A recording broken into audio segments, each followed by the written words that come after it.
मेरे सहयोगी जुड़ गए हैं इस वक्त तमाम जानकारी के साथ सीधे अयोध्या से।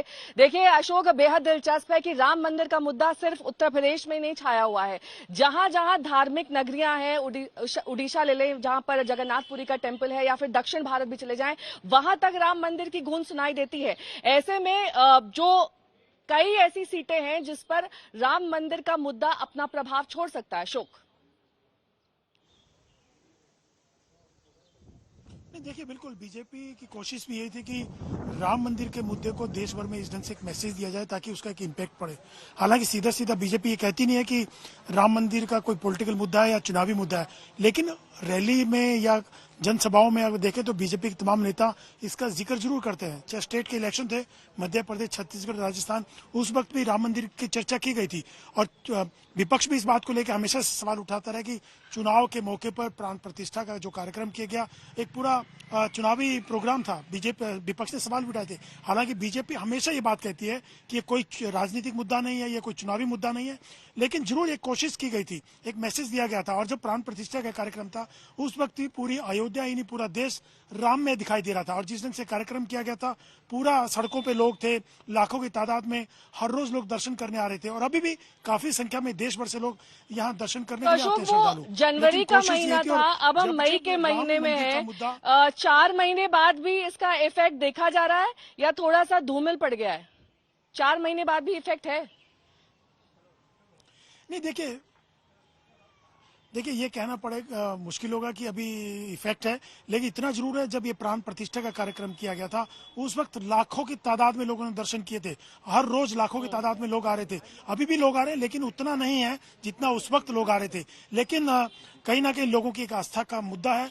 विपक्षी पार्टियां तो कह रहे हैं राम मंदिर का कोई मुद्दा नहीं है, राम सबके हैं, सब लोग आस्था रखते हैं राम में। लेकिन बीजेपी हमेशा से राम मंदिर आंदोलन से अगर बात की जाए, राम मंदिर आंदोलन हुआ उस वक्त भी 91 में विनय कटियार लगातार 3 बार सांसद बने थे। एक बार आपको तस्वीरें दिखा देते हैं। लद्दाख से लेकर अयोध्या तक आज 49 सीटों पर 5वें चरण में मतदान हो रहा है और ऐसे में मुंबई की तस्वीरें बेहद दिलचस्प हैं क्योंकि वहां पर फिल्मी सितारे जमीन पर हैं आज वोट कास्ट करने के लिए।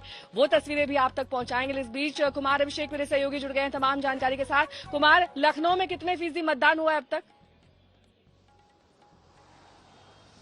देखिए, लखनऊ में तकरीबन 30% से ज्यादा हो चुका है, जो कि 11 बजे का फिगर है। लेकिन लखनऊ की चर्चा तो सब कर रहे हैं कि लखनऊ बीजेपी की सेफ सीट है। लखनऊ 1991 के बाद से बीजेपी नहीं हारी। बीजेपी दावा कर रही है कि इस बार यहां पर सिर्फ और सिर्फ जो लीड है उसको बढ़ाने का खेल है। लेकिन लखनऊ के आसपास की सीटों पर अगर आप नजर डालें तो बहुत ही कांटे की टक्कर दिखाई दे रही है। वो चाहे लखनऊ से सटा हुआ मोहनलालगंज हो, लखनऊ का लगभग 1/3 हिस्सा इस शहर का इस मोहनलालगंज में आता है। इस वक्त हम वहीं खड़े हैं। या फिर आप बाराबंकी की बगल की सीट देख लें, आप रायबरेली, अमेठी की सीट देख लें। ये तमाम वो सीटें हैं जहां पर इस बार रोचक मुकाबला है, कांटे का मुकाबला है। लखनऊ ठीक है, लखनऊ गढ़ है बीजेपी का। बीजेपी 31 साल से हारी नहीं है। राजनाथ सिंह जैसा भारी भरकम जो व्यक्तित्व है वो यहां से चुनाव लड़ रहा है, तो बीजेपी लखनऊ को लेकर आश्वस्त दिखाई देती है। लेकिन बाकी जिन जगहों की मैंने आपको चर्चा की, चाहे वो मोहनलालगंज हो, चाहे वो बाराबंकी की सीट हो, अगर आप आगे बढ़ जाएं तो अयोध्या तक की सीट हो, कहा जा रहा है इस बार अयोध्या में भी लड़ाई है।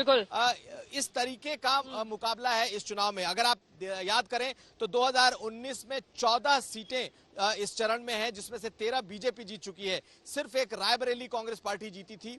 लेकिन इस बार कई सीटों पर कांटे की टक्कर देखने को मिल रही है। और जैसा कि आपने भी बताया कि लखनऊ में राजनाथ सिंह खुद चुके उम्मीदवार हैं। हालांकि लखनऊ में भी वोटिंग इन 14 जगहों से कहा जाए तो बहुत कम वोटिंग दिखाई दे रही है। बाकी दूसरे जगहों पर ज्यादा वोटिंग है।